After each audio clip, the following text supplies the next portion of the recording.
Hello children, welcome to your Sunday school class. Let's begin with a word of prayer. Lord, our Heavenly Father, Master, we thank you, Lord, for the lesson that is before us, Master.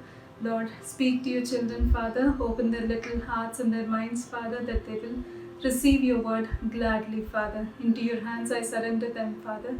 Ask and pray in the mighty name of Jesus. Amen. So children, we've been studying about a person called Jacob, right? Who was Jacob? Jacob was the son of Isaac and Rebekah, right? He also had a brother called Esau, right? So far you've learned how Jacob stole the birthright of Esau for a bowl of soup, a lentil soup, right? The red bean soup. And also you saw how he stole the blessing from his father Isaac, the blessing belonged to Esau. Isaac wanted to bless Esau, but Jacob deceived his father and stole the blessing. So Jacob had so far deceived his father and also his brother Esau to get the blessing and the birthright. So Esau was very angry with Jacob. Now Esau had married, he had taken a wife from the place where Isaac and Rebekah or the family was living from among the Canaanites. So they went after idols and all, and they were causing lot of trouble to Isaac and Rebekah. So they did not like the wives of Esau. So Isaac called Jacob and said, "Don't take a wife from among these Canaanites. Go instead to your mother's brother's place." Who was Jacob's mother? Rebekah, right? Rebekah had a brother called Laban. So Isaac says, go to Laban's place and take a wife from among our families there, among your mother's family there. So Jacob listens to Isaac and he gets ready for his travel. And while he's traveling on the way, he feels tired because they had to walk long distances, right? There are no cars, they had no means of transport except by walk. So while he was walking on the way, he was tired, and as he slept, in the evening when he slept, he saw a beautiful vision or a dream, and in that he saw a staircase to heaven, a ladder that was going up to heaven, a staircase, and there were angels going up and they were coming down on this ladder. Such a beautiful vision, right? And Jacob was in awe of that vision. He loved it. He got up the next morning and he said, "This is the place of God," or "This is the house of God." Earlier, that place used to be called as Luz. Okay, but now Jacob named it as Bethel. Okay, El, wherever the word El comes, children, it means God. So when Jacob named it Bethel, it means the house of God. Such a beautiful name he gave to the place, right? Because he had seen the staircase to heaven itself and angels going up and down that staircase. So he called it Bethel. Now he arrives at his uncle Laban's place and he likes his daughter called Rachel. So he says, I want to marry your daughter Rachel. So Laban says, okay, you work for me 7 years and I will give you my daughter Rachel. So when the time came for Jacob to get married, Laban tricks him. Now it is Jacob who is getting deceived, right? Earlier he had deceived his brother and he had deceived his father, but now Laban tricks him. He cheats him, and what he does is he gives Leah, the eldest daughter, in marriage to Jacob. When Jacob gets up in the morning and he realizes that it is Leah and not Rachel, he goes to Laban and says, "Why have you cheated me? I asked for Rachel." So Laban says, "It's okay, we cannot give you the younger one before the elder one is married. So you serve me another 7 years and I will give you Rachel also." So that is how Jacob comes to marry Leah and then Rachel. And he works for Laban 14 years. And the word of God says that Laban changed the income or the salary or the money that he was giving to Jacob 10 times. He changed his wages 10 times. So he was getting cheated, right, by his uncle Laban. But Jacob was still faithful in all that he was doing. He worked hard. He never gave up.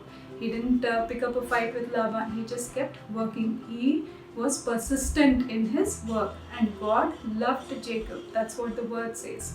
And God was with Jacob. So after Jacob grew very rich, because Jacob also started buying his own sheep, his own goats, his own servants, and the man was rich because God was blessing everything that Jacob was doing. If Jacob was taking care of the sheep, the number of sheep was increasing. If Jacob was taking care of goats, the number of goats was increasing. So whatever Jacob lay his hand to, it was being blessed because God was with Jacob. And Jacob himself became a very rich person.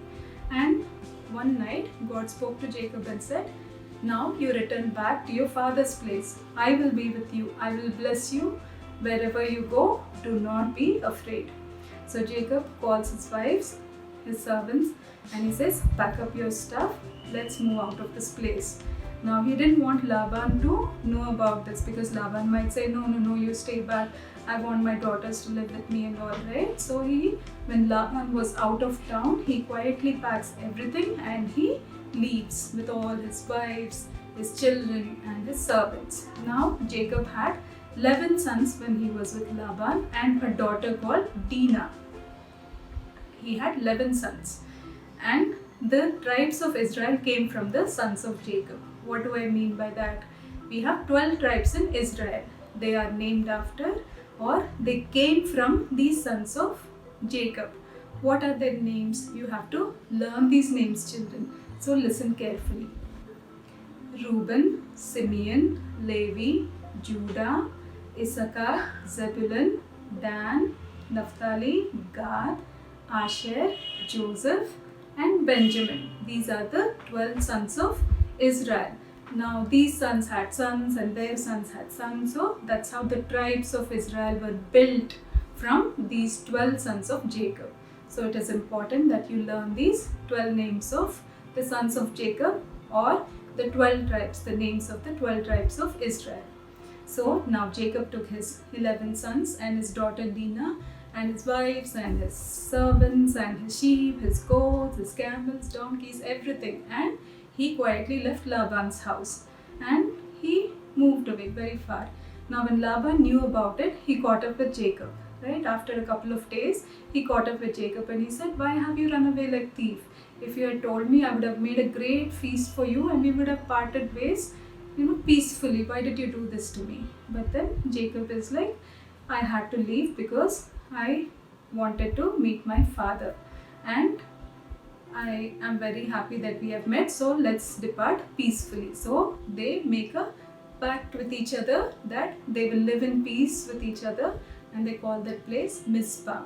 So from Mizpah, now Laban goes back and Jacob is preparing to meet his brother Esau. Because remember, when Jacob left from home, Esau was very angry with Jacob, right? Because he had stolen his birthright. Jacob had stolen Esau's birthright. So Esau was very angry with Jacob for stealing his birthright and his blessing. So now Jacob was scared. What will his brother do? Will his brother accept him, or will he fight with him? What will he do? So Jacob was scared. He was worried. So he sent a gift before he met Esau. He sent a gift ahead of him. He sent him some 350 sheep, goats, camels and all. And as a small gift, he sent it with the servants and said, go to my brother Esau and tell him that his brother Jacob had sent this as a gift to him. And then it is evening time. So what he does is, Jacob, he lets his family cross over the stream. There is a stream or a small a rivulet that is flowing by, which is called, and the ford was called as Ford of Jabbok. Okay, so this place near this Ford of Jabbok, Jacob sends over his family, all his wives and his children and his servants. He makes them cross to the other side and he stays back. And it is evening time. And the Bible says, children, when Jacob was sleeping, a man came to wrestle with Jacob. Wrestle means to fight, right? All of you know what wrestling is. So a man came to wrestle with Jacob.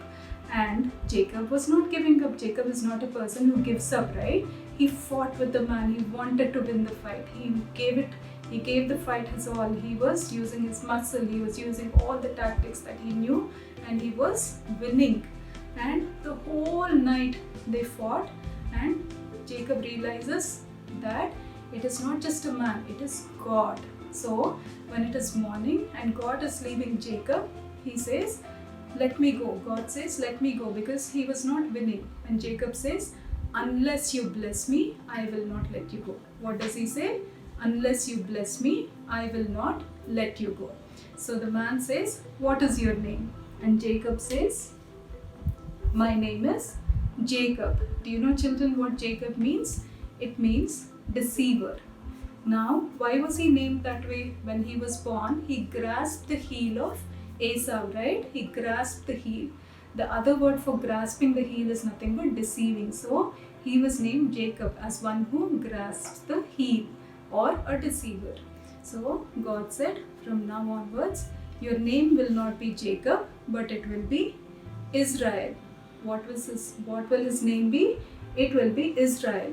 Now, the word Israel means a person who has struggled with God and with man and has won.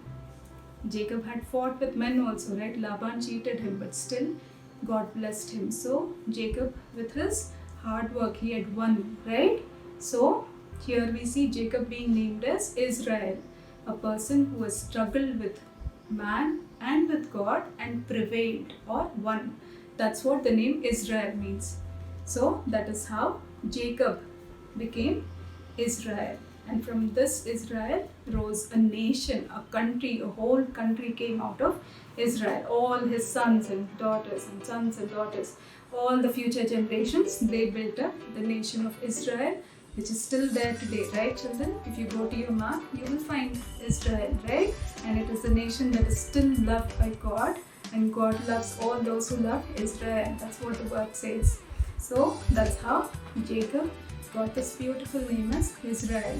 Jacob was a deceiver first, but then God turned him into a blessing, which is why your memory verse also says, if anyone is in Christ, he is a new creation. What does your memory verse say? If anyone is in Christ, he is a new creation. And it's taken from 2 Corinthians chapter 5, verse 17. Okay, children, for your activity time, I have this picture where you have these different types of balls. You see a basketball, a tennis ball, a golf ball, a football, right? Now, each of these balls has a letter associated with it. So use the letters to crack the puzzle that is given. A very simple thing. I'm sure you'll do it very easily. So enjoy your puzzle and remember how you are also a new creation in Christ. What does it mean to be in Christ? When you love God, when you are daily reading your Bible, when you're daily learning your memory verses, when you're praying for others, you are in Christ. You're in close fellowship with God. And when you are in Christ, God every day changes you, like how He changed Jacob from a deceiver to being a blessing, right? For all generations to come, like that, God will transform you into a new creation. So, please do learn your memory verse and understand how God changes you into a new creation. God bless you, children. Let's close with a word of prayer. Lord, our Heavenly Father, Master, we thank you, Lord, for your word that has come to your children, Lord. Bless this word for them, Father, Lord. And Master, continue to speak to them as they go about their ways, Father, Lord. Remind them, Father, Lord, of the beautiful way that you blessed Jacob, and Father, that you can do the same in their lives, Father. Help them to fellowship with you. Help them, Father, to be in you, Father, that, Lord, they too will be a new creation, Master. Thank you for your lesson once again. We surrender ourselves and our families to your care. Ask and pray all these things in the mighty name of Jesus. Amen.